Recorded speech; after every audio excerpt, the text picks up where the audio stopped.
तो नमस्कार, मैं आप लोगों के बीच आपके प्यार और आपके आशीर्वाद से एक और नई वीडियो को लेकर आ चुका हूं, जिसमें कि आपको एक 10th क्लास के एक नए चैप्टर जनतंत्र का जन्म को जो है विस्तार पूर्वक बताना चाहूँगा, जिसके लेखक है रामधारी सिंह दिनकर। जी हाँ, ये चैप्टर सिर्फ 10th क्लास के लिए नहीं बल्कि हर एक शख्स के लिए है जो भारत में रहता है। ये चैप्टर है एक जो हमारे देश में जो राजतंत्र चल रहा था, यानी राजाओं का जो शासन हुआ करता था, उसके बाद राजतंत्र के बाद कुछ दूसरे देश से व्यापारी लोग आए और हमारे देश पर जो राज किया, उस समय का जो स्थिति था उसको निरूपण करते हुए रामधारी सिंह दिनकर लिखा है कि अब जो है उसका शासन व्यवस्था खत्म होने के कगार पर है। अब जो है शासन व्यवस्था हर एक शख्स का आने वाला है जो कि हमारे भारत में रहते हैं। इसमें बताया गया है कि आपकी क्या ताकत है। हर एक शख्स का जो हमारे भारत में रहते हैं, हर एक शख्स का उतना ही ताकत है जितना कि वो बड़े से बड़े लोगों का, यानी गाँव का जितना ताकत है वो हर एक छोटा से छोटा शख्स का उतना ही ताकत है। ये चैप्टर एक समानता का भाव लाता है हमारे अंदर। ये चैप्टर हमें प्रेरित करता है कि हम भी कुछ ऊंचा सोच सकते हैं। ये चैप्टर हमको प्रेरित करता है कि हम भी जो है हम अपने देशों को जो है ऊंचे स्तर पर ले जा सकते हैं। ये प्रेरित करता है हमको कि हम किस प्रकार से अपने देश को उन्नति पर ले जा सकते हैं। ये प्रेरित करता है हमको इस बात से कि हम जो है देश के शासन खुद से अपने आप से भी कर सकते हैं,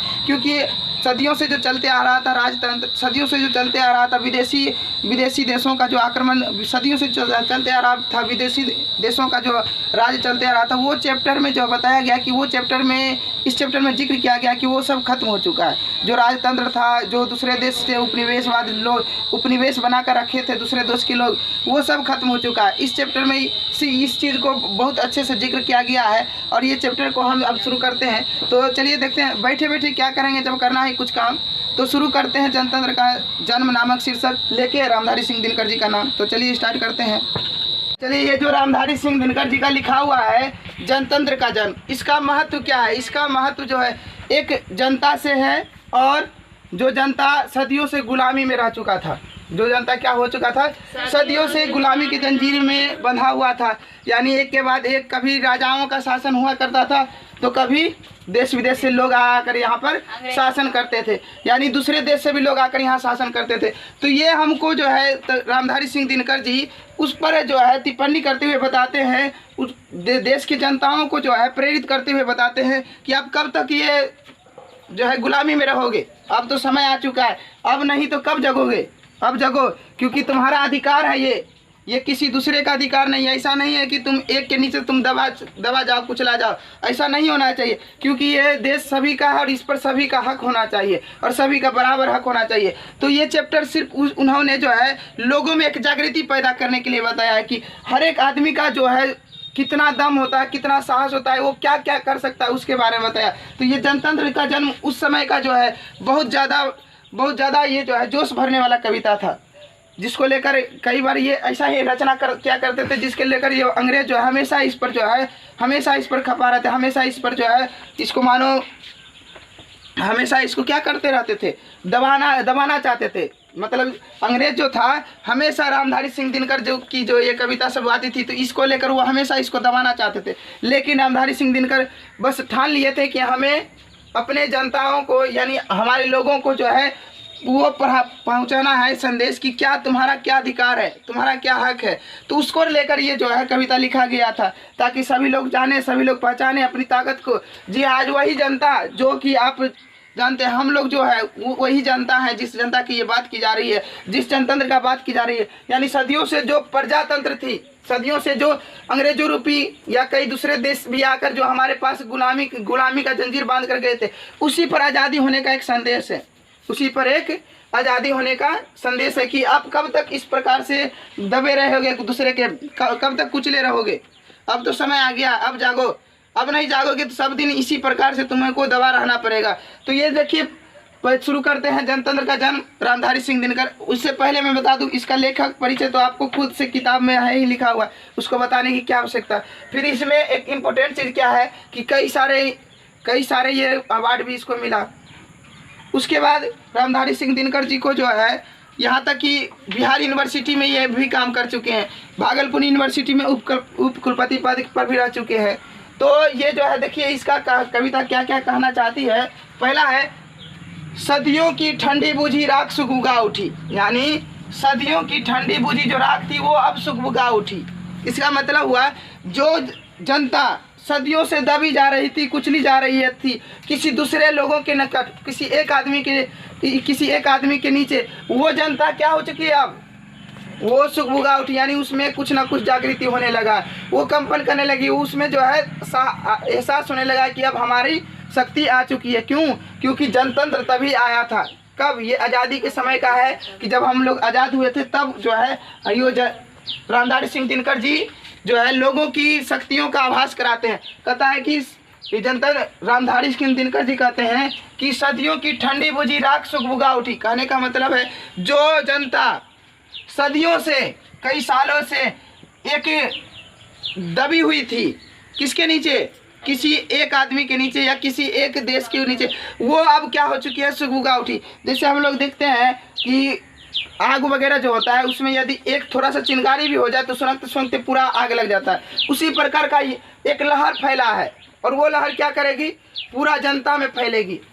एक लहर फैला है, वो कौन सा लहर? तो आज़ादी रूपी लहर फैला है, एक स्वतंत्रता रूपी लहर फैला है, और बताना चाहती है कि आपका अब राज आ चुका है, अब जागिए।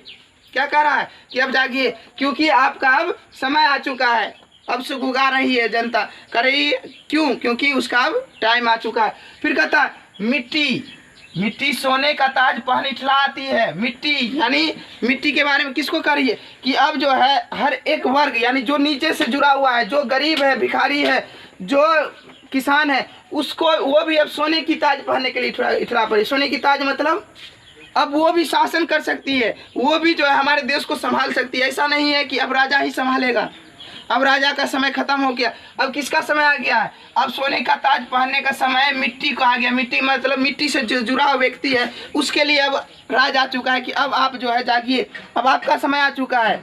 अभी भी आप सोइएगा तो अब बहुत देर हो जाएगी, क्योंकि अब आपका समय आ चुका है। अब आपको ये सोने का ताज पहनना है। अब देश को आपको संभालना है, न कि राजा संभालेंगे, ना महाराजा संभालेंगे, नहीं उसका पुत्र यानी ना उसका उत्तराधिकारी संभालेगा, ना किसी दूसरे देश से आएगा संभालने के लिए। अब तो आपको जागना पड़ेगा। अब जो है सोने का ताज किसको पहनना है? अब सोने का ताज मिट्टी को पहनना है, और उसको मिट्टी के ताज पहनने के लिए वो इठला चुकी है, यानी जनता में कहता है कि अब साहस आ चुकी है कि अब वो जो है वो अब ताज पहनेगी भी और पूरे देश को संभालेगी भी और शासन भी करेगी।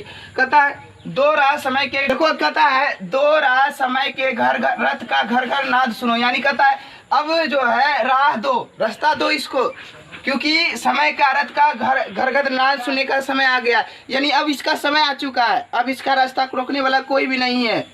क्यों? क्योंकि समय किसका आ चुका है? समय का रथ जो है अब इन जनताओं के आगे मुड़ चुका है। अब समय किसका आ चुका है? इन जनताओं का। कहता है सिंहासन खाली करो कि जनता आती है, हट जाओ इसके सामने से।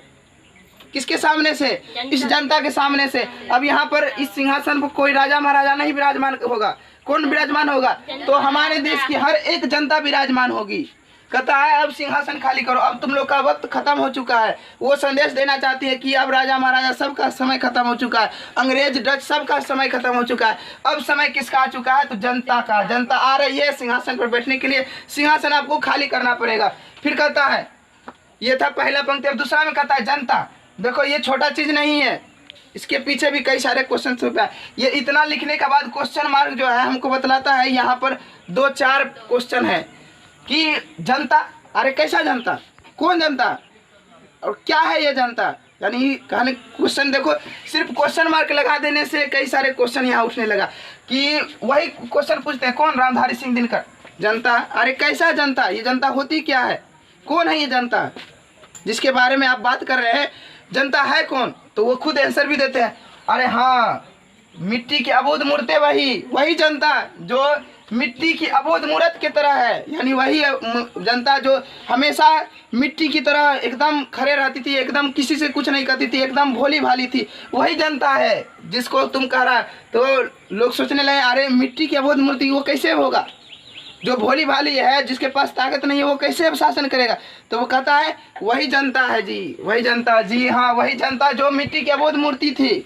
कौन थे? मिट्टी की अबोध, यानी वो किसी से कुछ नहीं कहती थी, वही जनता आ चुकी है। अब आपको खाली करना पड़ेगा, यानी हमारे ताकत को बताती है हम भोले हैं भाले हैं किसी प्रकार है, लेकिन शासन हमारा रहेगा। अब कहता है जारे पाले की कसक सदा सहने वाली, यानी जारे पाले वो वही जनता है जो सदियों की जारे पाले यानी गर्मी सर्दी सब सहा करती थी, वही जनता। कौन जनता? जो सदियों से जो है ठंडी गर्मी का हमेशा हमेशा जो है हमेशा क्या करती थी, सहते रहती थी, वही जनता है। तो देखो क्या क्या आंसर मिला कि जनता कैसा जनता, तो वही जनता जो मिट्टी की तरह बोझ थी, वो भोली भाली थी, किसी से कुछ नहीं कहती थी, मानो वो प्रतिमा की तरह खड़ी थी, वही जनता का समय आ चुका है। जो सालों भर क्या क्या करता था, जाड़े में गर्मी में एक समान वो सदा सहता रहता था। कहता है जब अंग अंग में लगे सांप हो चुस रहे, जब अंग अंग में लगे सांप हो चुस रहे, तब भी ना कभी मुंह खोल दर्द कहने वाली। देखो क्या कितना बड़ा बात कहता है। वही जनता जिसके मानो चारों तरफ से सांप डस रहा हो, लेकिन फिर भी वो मुंह खोलकर नहीं कहता था कि हमको सांप ने काटा है, वही जनता। यानी चारों तरफ से उसको जो है अत्याचारों से सहना पड़ता था, चारों तरफ से उसको गरीबी उत्पीड़न से सहना पड़ता था, वही जनता है जो एक बार भी मुंह खोलकर नहीं बोली कि हमको ये जो है ये सब कष्ट है। वही जनता का समय आ चुका है। कौन जनता? जिसके मानो चारों तरफ से सांप के तरह जो है जहरीला सांप जो है जहरीला सांप घेरे हुए हो। जहरीला सांप कहने का मतलब वही जनता जिस पर चारों ओर से अत्याचार का बोझ पड़ा हो, चारों ओर से उसको उत्पीड़न दे रहा हो, चारों तरफ से उसको कोसा जा रहा हो, वही जनता। जी हाँ, वही जनता जो मुंह खोलकर कभी नहीं कहती थी, इतना उत्पीड़न होने के बाद भी नहीं कहती थी। आज अगर थोड़ा सा बच्चा को कष्ट हो जाए तो वो तुरंत दौड़ के माँ बाप के पास जाते हैं कि हमको ये हो गया वो हो गया। यहाँ तक कि थोड़ा सा कहीं खरोच आ गया तो उसके लिए जाते हैं। क्यों? क्योंकि आज वो स्वतंत्र है। देखो इसे माँ बाप का भी प्यार है कि थोड़ा सा खरोच भी आता है तो वो सह नहीं पाती है, तो वही कहता है। लेकिन समझो उस जनता पर क्या बीत रही होगी जिसको कि हमेशा सांप चूस रही थी और वो किसी से कह नहीं रही थी, यानी चारों तरफ से अत्याचार उसके सामने लदा हुआ था, लेकिन कभी वो मुंह खोलकर नहीं कही किसी से। वही जनता जी है। तो मिला जनता कौन है? जनता का क्वेश्चन का आंसर देखो कितना सटीक तरीके से दिया रामधारी सिंह दिनकर। इसलिए कहते हैं ये महान कवि में गिने जाते हैं बिहार के। समझो वही जनता है जो मिट्टी की अबोध मूर्ति की तरह थी, मूर्ति की तरह थी, भोली भाली, किसी से ना कुछ कहने वाली। वही जनता जो सदियों से जाड़े गर्मी वाला यानी जाड़ा और गर्मी सहा करती थी, वही जनता है। जी हाँ, वही जनता जिसके चारों तरफ से सांप के तरह अत्याचारी उस पर अत्याचार कर रहे थे, उस पर उत्पीड़न कर रहे थे, वही जनता है जी। वही जनता जो मुंह खोलकर कभी किसी से नहीं बोली कि हमारे पास ये कमियां है, हमारे पास ये दिक्कत है, वही जनता है। फिर कहता है, तीसरा पंक्ति में आते हैं, फिर कहता है जनता। अरे फिर अभी भी नहीं समझ में, तो कहता है अभी भी यदि आपको समझ में नहीं है जनता कौन है, जनता कैसा, जनता कैसी दिखती है, तो सुनिए। कहता है हाँ लंबी बड़ी जीव की वही कसम, जनता सचमुच ही बड़ी वेदना सहती है, सो ठीक मगर आखिर इस पर जनमत क्या है, हे प्रश्न गुड, जनता इस पर क्या कहती है। कहता है जनता, हाँ जनता।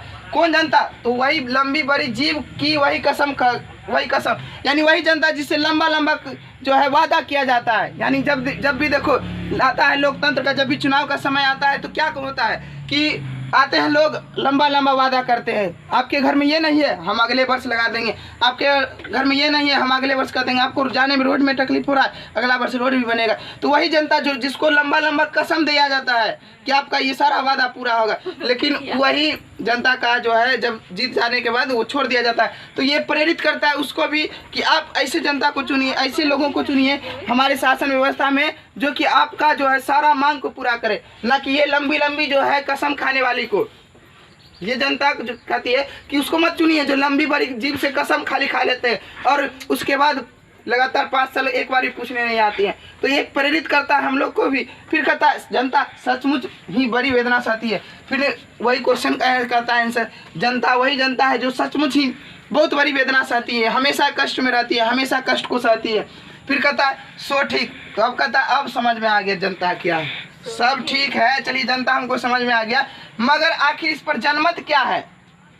अब कहता है जनता तो हमको समझ में आ गया, लेकिन अब बताइए इस पर जनमत क्या है। जनमत यानी लोगों का मत। तो अब इस पर देखो क्या कहता है दिनकर जी, क्या कहना चाहते हैं। है प्रश्न गुड, ये तो बहुत आश्चर्य वाला प्रश्न है, बहुत ही ये सोचने वाला प्रश्न है। जनता इस पर क्या कहती है, जनता इस पर, जनता का क्या कहना है इस क्वेश्चन पर। चलिए अब अगला से रिवीजन करा देते हैं आपको कि सदियों की ठंडी बुझी राख सुख बुआ थी, यानी सदियों से जो उसको वेदना सह रही थी, जो सदियों से उसके पास जो क्या था, सदियों से जो वो सह रही थी, सहन कर रही थी, आज वो क्या होगी, सुगबुगा उठी। जो भी कष्ट था उसको लेकर आज वो सुगबुगा उठी कि आज हमारा समय आने वाला है। फिर कहता है मिट्टी सोने की ताज पानी ठिलाती है। मिट्टी यानी वही मिट्टी पर रहने वाले लोग, वही मिट्टी पर रहने वाले लोग जो कि हमें आजकल पेट भरते हैं, यानी वही किसान वर्ग के, यानी छोटा से छोटा लोग जो है वो क्या करने के लिए, सोने की ताज पहनने के लिए खिलाने लगी है। दो राह यानी रास्ता दो इसको, क्योंकि समय का घर घर ना दिया ही, यानी समय का भी कहना है कि अब समय आ गया इसका, इसको अब रास्ता दो, इसका रास्ता मत रोको, क्योंकि यह वही जनता है जो क्या करता है कि अब वो अपना जितना भी शासन व्यवस्था है वो खुद संभालेगी। अब जो है आप लोग की कोई आवश्यकता नहीं है। कहता है सिंहासन खाली करो की जनता आती है, वही जनता का अब जो है समय आ चुका है। अब आप जो है इसका शासन व्यवस्था को छोड़ दीजिए, अब ये खुद राज करेगी, ये खुद अपना जो है सारा चीज का जो है वो खुद अपना निपटारा करेगी, जो भी समस्या आएगा। कहता है जनता, यानी जनता का मतलब वो समझ रहे हैं कितना कोई बड़ा क्वेश्चन है। कहता है हाँ मिट्टी की वही अबोध मूर्ति, वही भोली भाली सूरत वाली जनता। फिर कहता है वही जनता जो कि सदियों से जाड़े और गर्मी को सहती रहती है, वही जनता। फिर कहता है जब वही जनता है जिसके चारों तरफ से अत्याचारियों द्वारा बड़े बड़े लोगों द्वारा दूसरे देश के लोगों द्वारा जो अत्याचार सहन करते थे, वही जनता जो कि कभी किसी से मुंह खोलकर नहीं बता पाई। कहता है जनता, हाँ वही जनता जो जिसकी की लंबी बड़ी जीभ की कस्में खा दिलाई जाती है, जिसको बताया जाता है कि आपको जो है ये सब मिलेगा, सब चीज़ मिलेगा। वही जनता है जिसको लंबी लंबी कस्में सुननी पड़ती है लेकिन कुछ भी नहीं मिलता। जी हाँ, वही जनता जो सचमुच बड़ा वेदना सहती है, बहुत ज़्यादा वो कष्ट में अपना जीवन व्यतीत करती है। सब चीज़ तो ठीक, मगर अब जनमत क्या है? और ये प्रश्न भी बहुत आश्चर्य वाला है, जनता इस पर क्या कहती है। तो अगला पैराग्राफ में कुछ क्वेश्चन जो रामधारी सिंह दिनकर द्वारा ही पूछा गया था कि जनमत क्या है और जनता इस पर क्या कहती है। तो देखो आप उसका जवाब में क्या कहते हैं रामधारी सिंह दिनकर जी, जो मानो कि मानिए जनता वो फूल है, जनता वो फूल जिसे एहसास नहीं। जनता एक फूल की तरह है जिसको मान लो कि लाखों कष्ट करती है लेकिन उसको एहसास नहीं होता, किसी से कुछ कह नहीं पाती है। जब चाहो तभी उतार सजा लो दोनों में। कहता है ये एक फूल की तरह है, वही जनता जो कि भोली भाली है, फूल की तरह है। और इस प्रकार से है कि मानो जब हमको जरूरत पड़ा तब इसको तोड़ के सजा ली। जैसे फूल का क्या काम होता है, उसका कोई अथी है, इम्पोर्टेंस है कि जब लोगों का मन होता है वो तोड़ लेता है, कभी अपने नाक में, कभी कान में, तो कभी घर के सजावट में, तो कभी गाड़ी के सजावट में। अब जनता भी वही हो चुकी है, जनता भी वही है जिसको फूल की तरह है, जिसको कि एहसास नहीं है, जो जाता है तोड़ के यूज़ कर लेता है, यानी जिसको होता है वो यूज कर लेता है फिर छोड़ देता है। तो जनता एक फूल की तरह हो चुकी है, जब चाहो उसको उतार के कहाँ सजा लो, जहाँ जहाँ हमको जरूरत है वहाँ सजा लो। फिर कहता है अथवा, कहता है या पहला क्या बताया कि फूल की तरह, दूसरा कहता है कोई दूध मुही जिसे बहलाने के जंतर मंतर सीमित हो चार खिलौने में। कहता है अथवा दूसरा क्या कहता है, वो है जनता, वो है दूधमुही बच्चे की तरह। किसके तरह? दूधमुही। और जैसे कोई जो बच्चा छोटा सा होता है, 1-1.5 साल तक का जो बच्चा होता है, उसको क्या करता है, रोने लगता है, तो हाँ ये खिलौना ले लो, बस फुसलाने के लिए कुछ भी दे देता है ताकि उसमें वह निपट कर रह जाए, समय को अपना बर्बाद करे और उसी में खेलते रह जाए, उलझते रह जाए, यानी उसको उलझाने के लिए कि हम तब तक दूसरा काम कर लेते हैं, बच्चा को क्या करते हैं, खिलौने में लगा देते हैं। तो अब जनता भी उसी प्रकार से हो चुकी है कि मानो वो दूधमुही बच्चे की तरह जिसे बहलाने के लिए जंतर मंतर के सीमित हो चार खिलौने, यानी 2-4 गो चीज़ बता दिया कि आपको ये देंगे वो देंगे, 2-4 गो सीमित चीज़ बता दिया खिलौने की तरह, और उसको क्या किया, बहला लिया, फुसला लिया, और जनता खुश और अपना भी वो काम कर रहा है। तो वो जनता किसके तरह हो चुकी है, दूधमुही बच्चे की तरह। पहला बोला फूल की तरह, दूसरा दूधमुही बच्चे की तरह।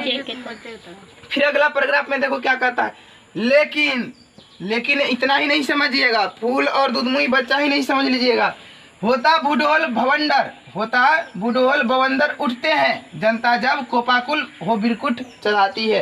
कहता है लेकिन जनता को इतना ही नहीं समझिएगा, जनता वो होता है जो बुढ़ोल बवंडर उठाते हैं, यानी जब चाह ले तो बुढ़ोल खड़ा कर सकता है, बवंडर खड़ा कर सकता है, वो है जनता। जब भूकंप ला सकता है, बवंडर खड़ा कर सकता है जनता।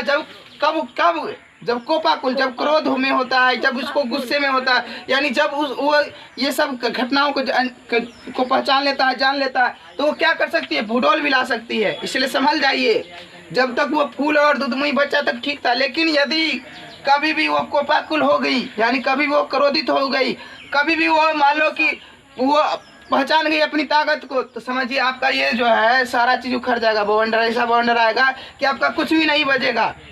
बवंडर के तरह और भूकंप के तरह आपका सारा चीज़ उड़ा कर लेकर चला जाएगा। इसीलिए कहते हैं कि जनता को ये समझना, ये जो भूल कर रहे हैं आप, फूल की तरह समझना और दूधमुई बच्चे की तरह समझना, ये छोड़ दीजिए।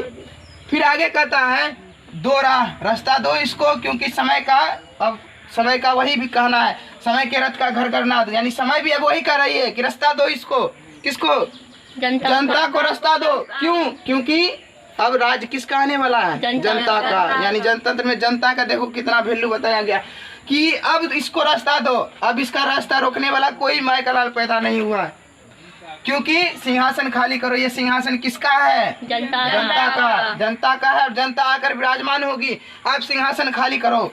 फिर कहता है अगला पैराग्राफ में, हुंकार से महलों की नींव उखड़ जाती है। हुंकार से महलों की नींव उखड़ जाती है, यानी एक बार यदि हुंकार कर दे, एक बार यदि गर्जन कर दे जनता, तो आपका ये जो है महल का महल उखाड़ के फेंक देगी। कहने का मतलब यदि एक बार यदि ये चाले तो आपको भी नहीं छोड़ेगी। यदि जनता का अपना ताकत को पहचान लिया और हुंकार भर दिया कि अब हमको शासन पाना है तो पाना है, तो उसके लिए आप कोई भी नहीं रोक सकता उसको। उसके सिर्फ हुंकार से जो है बड़े बड़े महल तक उखड़ जाएंगे। बड़े बड़े महल का मतलब जो भी आप अत्याचारियों रूपी जो भी महल बना कर रखे हुए हैं, लगातार अत्याचार पर अत्याचार करके एक महल की तरह बना दिए, वो अत्याचार एक बार में समाप्त हो जाएगा। कब? यदि सिर्फ एक बार हुंकार भर दिया, सिर्फ आप चाह लिया कि हमको अब पाके रहना है, हमको अत्याचारी से मुक्त होना है, तो आपको ये जो अत्याचार का महल बना के बैठे हुए हैं ना, ये मिनट में आपका उजड़ सकता है। ठीक है। कि फिर कहता है सांसों के बल से ताज हवा में उड़ता है। अब एक बार ये खाली सांस ले ले, यानी जनता इतना ताकतवर है कि एक बार खाली सांस ले ले तो आपका ये जो ताज है जो पहन के आप इठला रहे हैं इतना, वो मिनट में आप क्या हो जाएगा? धूमिल हो जाएगा। मिनट में आपका वो ताज उड़ जाएगा। यानी कहने का मतलब एक बार यदि वो चाह ले तो आपका ये कुर्सी तक गिरा सकती है। तो आप घमंड किस पर करते हैं? इसी जनता पर। और यही जनता का ये पावर है। जनता का यही पावर है कि एक बार सिर्फ सांस ले ले तो आपका वो जो ताज है जिस पर आप इठला रहे हैं, वो सारा ताज आपका बिखर जाएगा नीचे, कोई पावर नहीं बचेगा। कहने का मतलब ये लोकतंत्र और जनतंत्र में एक जनता का ताकत बताना चाहती है। जो वही पूछा ना था कि जनता क्या कहती है इस पर, तो जनता बता रही है कि हम क्या है। फिर कहता है जनमत क्या है, तो जनमत वही बता रही है कि जनमत क्या है। तो कहना चाहती है कि यदि एक बार वो सांस सिर्फ ले ले तो आपका ये सारा खत्म हो जाएगा मिनट में। मिनट में क्या खत्म हो जाएगा? वो जो ताज पहन कर इठला रहे हैं, जो कि आप जनता द्वारा मिला है और आप उसी जनता को आप धोखा दे रहे हैं, वो चाले तो मिनट में आपका वो ताज खत्म हो जाएगा। फिर कहता है जनता के रोके राह समय में ताव कहाँ। जनता का जो रास्ता रोक दे, समय में भी वो ताकत नहीं है। समय में भी वो ताकत नहीं है जो जनता का क्या करे? रास्ता रोक दे। तो आप किस बात पर इठला रहे हैं? यहाँ तक कि समय में भी उतना ताकत नहीं है कि जनता का राह रोक ले। समय जब कि किसी के सामने नहीं झुकता, किसी के से नहीं रुकता, लेकिन वो समय को भी नहीं मानती। कौन? जनता। कहता है वो जिधर चाहती है काल भी उधर ही मुड़ता है। यानी जिधर चाले काल भी वो अपने तरफ मोड़ लेती। काल जनता का कुछ नहीं बिगाड़ पाती, लेकिन जनता काल का सब कुछ बिगाड़ सकती है, यानी काल को भी मोड़ सकती है। देखो वो अगर चाह ले तो आपका ये सारा जो है 6 मिनट में सारा चीज़ खत्म हो जाएगा। यानी वो जिधर चाह लेगी काल भी उधर ही मुड़ जाएगा, जिधर चाहेगी। अब समस्या भी उसी के तरफ मुड़ा देगा, यानी सारा चीज़ को वो क्या कर देगा? मोड़ कर रख देगी। तो समझ में आ गया। फिर से एक बार देखो, एक बार चलते हैं कि मानो जनता हो फूल, यानी पहला एग्जाम्पल फूल से करा है। जनता एक फूल की तरह है जिसको कि आप कभी भी उतार के सजा लेते हैं। जनता मान लो एक फूल की तरह है जिसको जब भी जो भी उपयोग जो भी काम हो पड़ा आप उसको यूज कर लेते हैं। वोट के समय आया तो 2-4 खिलौने की तरह कुछ पैसा नोट वगैरह दे दिया और बहला फसला लिया, तो आप वो फूल की तरह समझ रहे हैं, लेकिन वो फूल नहीं है। फिर आगे कहता है दुधमुई बच्चा जिसको समझ रहे हैं। जनता को यदि आप दुधमुई बच्चा समझ रहे हैं तो ये भूल कर रहे हैं, क्योंकि आप 2-4 खिलौने में अभी तो सिम डाली, यानी 2-4 खिलौने का मतलब क्या है? वोट के समय में नहीं वही हजरिया पंसैया मारता है, वो चिकन बिरयानी मारता है। तो वो जो है आप चिकन बिरयानी है नाश्ता के दम पर, इसको जो है आप नहीं गुमराह कर सकते हैं। वो अभी ताकत नहीं पहचान पा रही है। सब्र कीजिए इसी बात का कि वो ताकत नहीं पहचान पा रही है। यदि जिस दिन ताकत पहचान ली तो ये आपका कुछ भी नहीं बचेगा। कहाँ था आप? अब देखो कहता लेकिन जब तक आप दुधमुई बच्चा फूल समझ रहे थे ठीक है, लेकिन जब यह एक बार क्या होता है, जब भुडोल भवंडर उठ जाता है, कब? यदि जब ये कोपाकुल हो जाती है, जब ये क्रोधित हो जाती है, जब ये अपना ताकत पहचान लेती है। इसको रास्ता दो, दोहरा, यानी इसको रास्ता दो। क्यों? क्योंकि समय भी वही कह रही है कि अब जनता का समय आ चुका है, अब इसको रास्ता दो, सिंहासन खाली करो, जिस पर आप बैठ कर इतला रहे हो वो खाली करो, क्योंकि शासन व्यवस्था भी किसका आ रहा है? जनता का आ रहा है। कहता है अब अगला पैराग्राफ में, हुंकार से मानो की नींव उखड़ जाती है, सांसों के बल से ताज हवा में उड़ता है, जनता के रोके राह में रात समय में ताव कहाँ, वह जिधर चाहती है काली उधर मुड़ता है। यानी हुंकार सिर्फ एक बार कर दे तो क्या कर सकते हैं आप? जो अत्याचारी वाला भवन बना के रखे हैं ना, वो सारा खत्म हो जाएगा। फिर कहता है एक बार सिर्फ सांस ले ले तो आपका वो जो ताज पहन कर इठला रहे हैं, जिसको पहनकर आप इतना ताकतवर महसूस कर रहे हैं, वो 6 मिनट में खत्म हो जाएगा, यानी उड़ जाएगा। फिर कहता है जनता के रोके राह समय में ताव कहाँ, जनता को रोक सके ऐसा समय में भी ताकत नहीं है, ऐसा समय में भी ताव नहीं है, वो जिधर चाहेगी काल भी उसी की तरफ मुड़ेगा। कि अवधो शताब्दियों सहस्राब्दों का अंधकार बीता गवाक्ष अंबर के धके जाते हैं, या और नहीं कोई जनता के स्वप्न जय चिरते तिमिर का वक्त उमरते आते हैं। कहता है अवधो, अवधो का मतलब क्या हुआ? अवधो का मतलब हुआ सालों, अवधो का मतलब सालों, और शताब्दियों का मतलब शताब्दी। देखो यहाँ 2 शब्द से मिला क्या, सत जोड़ अवधि, सत जोड़ अवधि का मतलब हो गया साल, हुआ ना। अवधियों का मतलब साल और शत का मतलब 100 साल को ही ना शताब्दी कहते हैं, तो 100 अवधि का मतलब साल, यानी 100 सालों। और सहस्राब्द मतलब, सहस्र मतलब 1000, सहस्र मतलब 1000 और अब्द मतलब 2 शब्द से मिलकर बना है ना, सहस्र जोड़ अब्द, सहस्र मतलब 1000 और अब्द मतलब साल। तो कहता है सालों, 100 सालों और हजारों सालों का अंधकार जो बीत गया, यानी अंधकार में जो रह रही है जनता, कब से?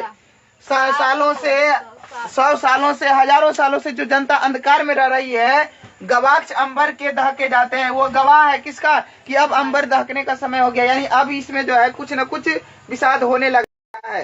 क्या है? कि अब गवाही देने के लिए तैयार है कि अब हम जो है ये सहन नहीं करेंगे, जो हम 100 सालों से, 1000 सालों से जो सह रहे हैं, अब हमारा ये सहने वाला क्षमता खत्म हो चुका है। फिर कहता है यह और नहीं कोई जनता के स्वप्न अजय है, ये कोई और नहीं, ये जनता का ही स्वप्न है जो कि अजय होकर निकला है।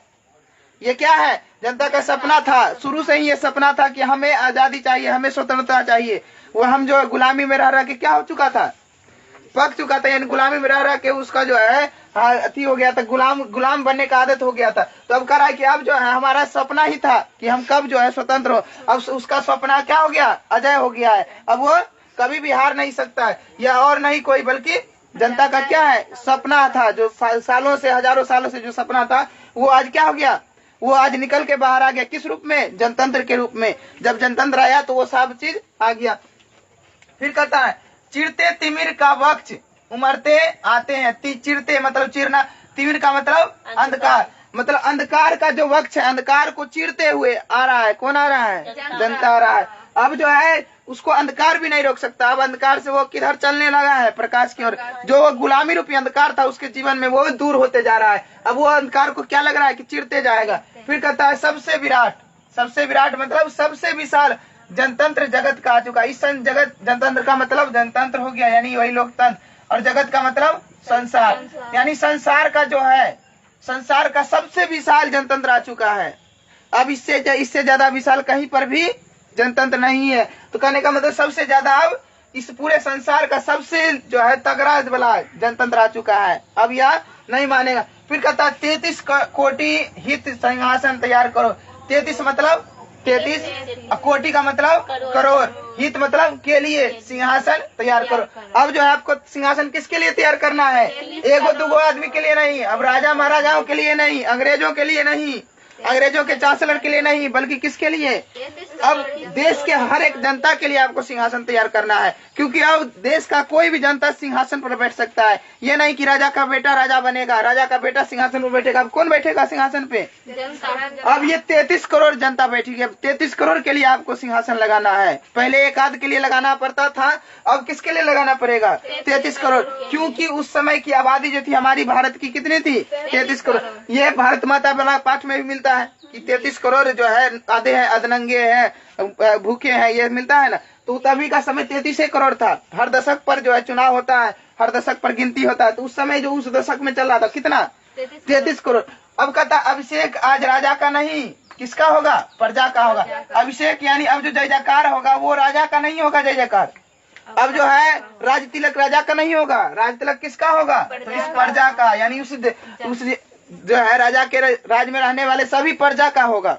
अब कोई एगो राजा नहीं बनेगा या राजा का बेटा राजा नहीं बनेगा, कौन बनेगा? अब हर एक प्रजा बनेगा। कोई भी प्रजा कहीं से भी उठकर अब बन सकता है। कहाँ क्या बन सकता है? राजा। राजा कहने का मतलब अब जो है अभिषेक होगा किसका? तो हर एक प्रजा का, हर एक शख्स का, क्योंकि जनतंत्र क्या है? सभी को समान अधिकार देता है। यदि वो भारत का नागरिक है तो भारत का शासन कर सकता है। यानी अब हर एक भारतीय जो है हमारे लिए शासन व्यवस्था को संभाल सकता है। फिर कहता है 33 कोटि जनता के सिर पर मुकुट धरो। अब जो है एगो दो के सर पर नहीं, राजा महाराजा के नहीं, अब उस 33 करोड़ जनता के सिर पर मुकुट धरना है आपको। कोई एगो दुगो पर नहीं। अब किस पर? सभी अब राजे हैं। सभी क्या है? राजा ही है। सब क्या है? शासन। कोई भी आकर कहीं से भी आकर चुन सकता है। किसी को भी हम अपना शासन के लिए चुन सकते हैं। कोई भी नीचे तबका का लोग हो या बड़ा से बड़ा लोग हो, कोई भी। पहले क्या था? नीचे वाले लोगों को बढ़ने नहीं दिया जाता था, लेकिन अब तो कौन है? देखते करते चुनाव में नीचा वाला से चुनाव अगर लड़ता है तो अगर वो बढ़िया व्यक्ति होता है, चाहे वो कितना भी गरीब हो, कितना भी असहाय हो, फिर भी वो चुनाव लड़ सकता है। फिर कहता है, अब अगला पंक्ति में कहता है, आरती लिए तू किसे ढूंढता है? जो आरती लेकर तुम जो किसको जाकर ढूंढता है? मूर्ख। किसको कह रहा है? कि जो विद्वान सब है, यानी जो पढ़े लिखे हुए हैं, कहता है कि तुम आरती लेके किसको ढूंढ रहा है? तुम मूर्ख हो। तुम जो मंदिर में, राजप्रसाद में, तहखानों में किसको ढूंढ रहा है? भगवान को। तो कहता है देवता कहीं सड़क पर मिल रहे होंगे, तुमको गिट्टी तोड़ रहे हैं। देवता मिलेंगे खेतों में, खलिहानों में। कहने का मतलब ये बताया है कि तुम जो आरती लेके हर एक मंदिर में जाते हो, हर एक मस्जिद में जाते हो, हर एक राजप्रसाद में जाते हो, हर एक तहखाना में जाते हो, वो जाना छोड़ दो, क्योंकि वो तुम थोड़ी भगवान है। भगवान कौन है? भगवान वही है जो सड़क पर गिट्टी तोड़ते हुए मिलेंगे। देवता वही है जो खेत में काम करते हुए मिलेंगे, खलिहान में काम करते हुए मिलेंगे। क्या हम जाएंगे किसी भगवान के पास कि हमको हे भगवान घर बना दीजिए, सालों तक तब जो है बैठे रहेंगे, पूजा पाठ करेंगे? क्या वो कभी हमको घर बना के देंगे? लेकिन यदि हम एक मजदूर के पास जाते हैं जो कि कहीं ना कहीं गिट्टी तोड़ते हुए मिलेगा, कहीं ना कहीं दूसरे का काम करते हुए मिलेगा, कि हे हमको जो है चलिए घर बना दीजिएगा, तो वो देखिए तुमको जो है महीना दिन में घर तैयार करके दे देगा, 10 दिन में घर तैयार करके दे देगा। तो कहने का मतलब जो है भगवान के पास जाने की जरूरत नहीं है, क्योंकि भगवान नहीं सुनेगा तुम्हारा। अब जो है तुम चाहेगा कि हमको भूख लगाए, जाते भगवान से मांग लेंगे, क्या भगवान तुमको दे देगा खाना? कहाँ से देगा तुमको भगवान? तुम माथा रगड़ के मर जाएगा, लेकिन वो खाने देने वाला नहीं है। लेकिन तुम यदि किसी खेत में काम करे किसान के पास चले जाओ, वो तुमको भरपेट खाना खिलाएगा, क्योंकि वो क्या करता है? धरती का सिरा चीर के फसल को उगाता है। किसके लिए? वो अपने खाने के लिए नहीं, वो पूरा दुनिया को, संसार को जो है पेट भरने के लिए। अपना भूखा रह जाता है, लेकिन पूरे संसार में जो है, यानी पूरे जगत में किसी को भी वो भूखे नहीं रहने देता है। कौन? तो देवता ये है कि वो भगवान है। जो देवता कौन? जो दिखाई पड़ता है वही ना देवता। हम इसी को ना देवता मानेंगे, जो हर एक का पेट भरता है, कि उसको मानेंगे? जो मंदिर में, मस्जिद में विराजमान होता है, जिस पर हम माथा पटक के मर जाए, लेकिन फिर भी हमको नहीं मिलने वाला कुछ मिलेगा? तो किसको हम मानेंगे भगवान? भगवान तो ये खेत में काम करने वाले हैं, ये गिट्टी जो तोड़ रहा है सड़क पर, वो है भगवान। तो आप जो है वो मंदिर मस्जिद में जाना छोड़ दीजिए। कहाँ जाइए? आप इज्जत दीजिए इसका जो खेत में काम कर रहे हैं, खलिहान में काम कर रहे हैं, जो गिट्टी तोड़ रहे हैं। क्योंकि असल भारत का निर्माता कौन है? यही है जो सबका पेट भरता है, यही है जो सबके लिए आवास तैयार करता है, सबके लिए हर एक समस्या को जो है, हर एक समस्या को दूर करता है। कौन? हमारा मजदूर है कि नहीं? तो अब पूजा तो उसका ना होना चाहिए। कितना प्यारा रामधारी सिंह दिनकर जिक्र किया, एक मजदूर तबके के लोग को, एक किसान तबके के लोग को। फिर आगे कहता है, देखो फावड़ा और हल राजदंड बनने को है। यानी अब जो है राजा का कोई तलवार और बर्छी सब नहीं होगा राजदंड। अब कौन होगा? अब राजदंड होगा क्या? फावड़ा, वही कुदाल, तो वही हल जिससे वो खेत जोता करता है। तो कहने का मतलब अब जो तुम ये भ्रम में हो कि बर्छी तलवार लेकर अगर राजा बनेगा तो वो गलत है। अब तलवार क्या लेकर बनेगा? क्योंकि किसान वर्ग के लोग भी अब राजा बन सकते हैं, किसान वर्ग के लोग भी शासन कर सकते हैं। तो उसका जो प्रतीक होगा कौन होगा? कुदाल होगा। उसका प्रतीक कौन होगा? हल होगा, हल बैल होगा। तो अब क्योंकि इसी से वो धरती को चीर के